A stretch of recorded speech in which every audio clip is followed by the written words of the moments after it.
अरे तू जब आ जाती ना तब भूख भूख नहीं लगती, तब जाग उठती है प्यास। तो ये ले बुझा ले अपनी प्यास।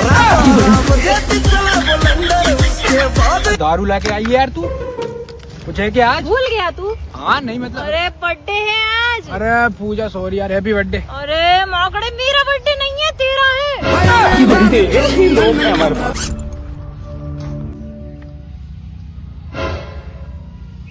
क्या बना के लाई है तू?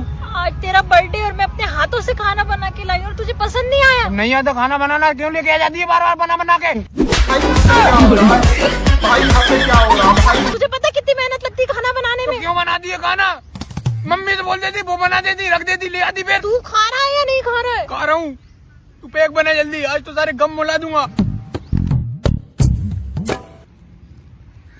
मतलब भगवान कसम बहुत बुरा खाना बना दिए यार।